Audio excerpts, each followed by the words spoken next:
Ever notice how the less in control you feel, the more you try to hold on tight? A lot of our tension and exhaustion actually comes from this, a feeling of trying to find safety and security by controlling everything in a world right now that feels anything but safe and certain. It's interesting looking at these patterns that we go through where we're trying to find some sense of steady state or solid ground to stand on. And a lot of us don't really feel that steadiness inside. We certainly don't see it in the world reflecting around us. So, what is the recourse when that happens? Well, we try to manipulate the environment around us to give us some sort of steady state. And for me, this has always looked like, well, if the outside part of my life is okay, then maybe the inside part, my feelings, my emotional state can feel okay as well.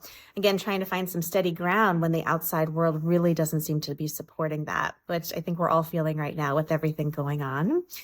I've been writing a lot about this up in my Substack. I've been doing a 6-week series on perfectionism and high functioning, and how underneath all of that like outside perfectionism and getting things done and looking responsible and holding it all together, besides the exhaustion of having to keep up with that all the time, underneath it, really this control factor comes in a way to try to find safety and to try to find steady ground to stand on.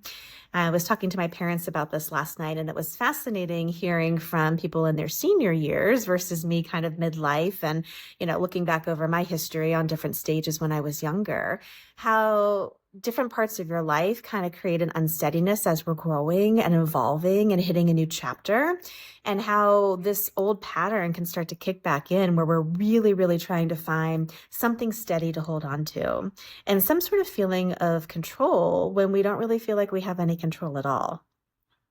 The hard part of this conversation is that's the world we live in. We don't really have control as much as we think we do. So what do we have control over? We have control over our self-perception and also our perception of how we fit into the world around us. And if you can start to work that edge in a relaxed way, maybe there can be some sort of steadiness in whatever stage that you're in life, whatever uncertainty with the new chapter that's unfolding for you, but also in the greater world events right now, because there's not a lot of steadiness out there. I don't know if you've noticed. So being able just to kind of put this message out today that, if you're feeling unsteady right now, you're not alone, first of all. The world isn't really reflecting it back. And then keep in mind, different life stages will actually cause upheaval, cause you to shake a little bit, have to reprogram and re-energize a little. But what if that was just an invitation right now to start looking at how you can find steadiness for yourself? I hope this helped.